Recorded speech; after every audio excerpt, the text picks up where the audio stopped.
Using social media to boost your online business. Well, if I was to say this is a topic I've got some experience with, I feel like that'd be quite an understatement. So, I'm going to try and use this video to give as much understanding into some sort of surrounding to it. So, when we think about social media firstly, we kind of like get daunted by the fact that it's the first thing people think is they're like, oh my God, it's public, everybody can see, people are going to tell me I'm shit. It's all these like quick thoughts you have, but realistically, a very small amount of people will really see it. Most people just scroll on, and the people that do take the time to comment if they don't like it are normally people that you don't want as customers. Now that's a really weird entry point for this video to kind of like give you that example, but I find that with most of the things that people think about doing, you always think about the end goal or how complex this could be, rather than just going, right, what are the things I can do? Can I create right now? What can I create right now? People will just sort of, if you ever listen to somebody who wants to do social media but doesn't, they'll always start with this strange way of a narrative where they'll go, yeah, I really want to get into posting on Instagram or TikTok, but the thing is I only get this amount of clients for this and that, and I can only do this. You're just like creating like problem 1, problem 2, problem 3, rather than going, okay, you might have one set client, you might have one product that you really like, and you're like, can I really post this more than once? Yeah, just make it different each time. So let's get into this. How you can use social media to boost your online business. And I think that social media is broken down into many different specifics that you can do. So I won't go into them all this video, but if we look at it like this, you've got organic posting, which is you posting yourself without anything else, just content to the platform. You have paid posting, which is that content that became organic at the beginning. You then can use it in boost features or to put through Ads Manager on TikTok, Reddit, Pinterest, Facebook, all these sort of ones. You probably could on LinkedIn, actually. I'm pretty sure you can do adverts, but LinkedIn is a whole different one. So for where we are with clothing and for the reseller community, you kind of just want to look at TikTok, Facebook, and Instagram. There's not really many other ones you want to veer outside of in this current moment if you were to use it to boost your business.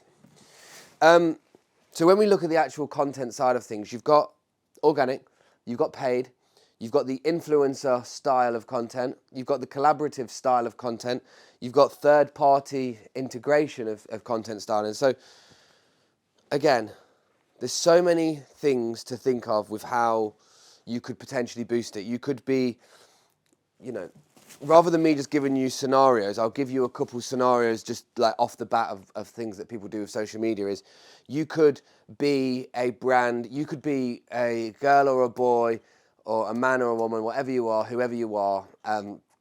You could be doing this as a little side hustle. You really hate your job and you're like, I just find these really cool items in charity shops. Okay, so you want to integrate with social media, which, by the way, I will say for people who want to try something and don't want to try it for very long, social media is not that. It is again, I've used this analogy before, but it is the bonsai tree of brand building. Social media is about having an idea, letting that get the right nourishment and water, continuing to water it and wait for it to flower. And even when it flowers, being prepared to plant some new seeds. So social media is about relevancy. Social media is about maintenance of trends. Social media is about building something personal that people can resonate with. And when you think about that with clothing, some people might be like, I just want to sell some clothes. I don't really care about being a personal brand. I just want to find a new way for people to engage with me or people to find me. And again, it's pretty much every single example is unique to a set person. But if you're a run-of-the-mill dude or woman or anybody in between, and you just want to do it for some little extra side cash and you want to like build up some brand exposure, I would say that the best way to start with actually building a social media presence is to find like-minded people to wear your stuff that are happy to accept clothing for payments in those early stages. If you want to build influencers, you need to build them with like performance schemes and things. But if you're a small brand, start in a community based. If you're like a girl at university, find your friends that are like-minded people, get them to wear your stuff, get them to post it on their Instagram, figure out a concept that you can like embellish enjoyment of making that product with showing it to the world. A lot of the content that I used to make, I couldn't wait to show people it because I was excited about the making and building process. Fast forward it to when I went to the point of just sort of doing flat lays and it's a swipe, there's no emotion behind it because I'm just obviously using the platform I have to sell the product to the people that follow me, but there's not an authenticity behind it. My social media journey, in my mind, has gone through so many different ways where I thought it was all about posting just what people want to see, clothes, clothes, clothes. And then in the last few years, I mean, how many studies have come out recently where they say most people that go on Instagram, that scroll through, don't want to be advertised to. Instagram was a place you went to get away from Facebook, to enjoy interacting with friends and close people, and you occasionally like some businesses that maybe had cool ethoses. That's where it wants to go back to, but now we're in this culture where you swipe and it's like advert and it's another company going, this is my product, this is this.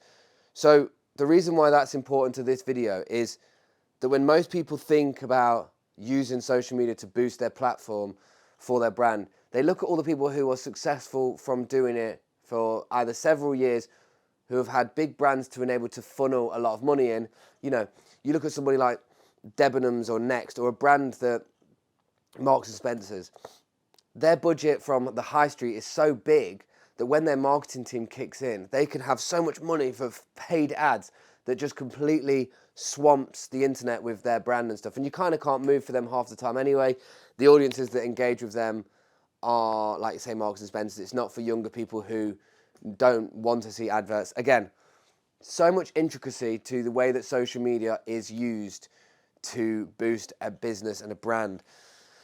And it really, I think one of the most key words on this channel will be intentions, because it just comes down, right, to the intentions that you have. If your intention is to have a side hustle and to have this as like a little bit of an enjoyment to it, then only add the social media. If you enjoy making social media content, for so long, it's kind of like everybody's taught you have to build a brand in order to build awareness. And once you have that awareness, you market the products continually to just maintain the relevance through those people who hopefully pass on word of mouth. You know, this kind of like very slow trickle down effect of word of mouth coupled with just your own online presence that you're building. But if you don't enjoy making content now anyway, if you don't like enjoy the idea of that, or maybe you haven't explored it, you know, yeah, maybe you just need to explore it. But what I would say is it is not a get-rich-quick scheme. It's never been a get-rich-quick scheme. Influencers and people on social media and people do have brands showing you like how many orders they've got. The post that somebody shows you to represent their business is not the iconic success they have, nor does it represent the amount of work that it took to get to that point where the people that see that engage with it. So it's definitely more of an intricate way to boost your business. So let's just leave this with like a couple simple things to build it. So 3 key things you need if you're going to post on social media. Number 1, miss my thumb. Number 1, consistency. If you are not coming with consistency, if you're not setting something that you can follow to yourself, you're setting yourself up for failure. Whether that's Instagram's minimum, like 3 posts a week will keep you sweet, a story a day, every day a post at 7 p.m, whatever it is, that consistency is super important. Secondly, balance of what you show. If you are just on social media and you go, new day, new products, new day, new products, like you haven't got a conveyor belt of customers who are like really engaged with that stuff. And half of them, I'm pretty much confident that most people would say the second time they saw a similar style of post from a brand, they felt a massive percentage less connected to that content. The third time it happened, they might have felt nothing. And the fourth time, they probably unfollowed. Do you know what I mean? So I would say a balance of the way that you represent yourself online, whether it's showing personal content, whether it's showing behind the scenes, whether it's just being a bit more, how do I say it, being a little bit less trying to be that guy at the door of a shop that's going, "Hi sir, can I help you today? I love your shoes. Would you like to look at size 6? It's like, mate, like, you don't know my name, you don't know who on earth I am. Stop trying to funnel everything into me. Just let me explore and experience this, and just come at a time when it feels more natural." And I think that's how selling through social media should be. So consistency, balance, and then the last one, authenticity. I honestly, this is like really good if you're somebody who wants to build a brand, because I've come from literally doing everything opposite to what I'm saying right now. And I tell you for a fact that I had some great success when I was being a seller. I had some great success when I was being a brand. But the success to me that's the most valuable is getting messages now from people every now and again, like a couple times a day here and there, that are just saying, "I love this new direction you're taking the brand," which is like, that's not what I'm directly doing it for. I'm doing this because I think that having more value to give to people makes them want to invest in you a bit more. And also in a way where you're kind of like both accepting, like I want to be like, look, I'm fed up of seeing all this stuff about people being advertised to. And I'm sure you are, because I was probably advertising to you through my page. So, you know, consistency, balance, and authenticity.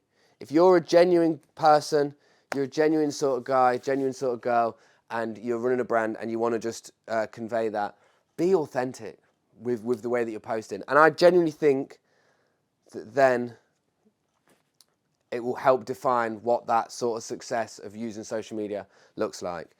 So yeah, that's actually a really good one. I went full lecturer mode then. I couldn't even be bothered to look through these clothes, and I just was quite into that point. So I hope this one finds you well, guys, and I hope that if ever you've got any points you want to ask, just feel free to drop a comment, because I'm here doing these daily.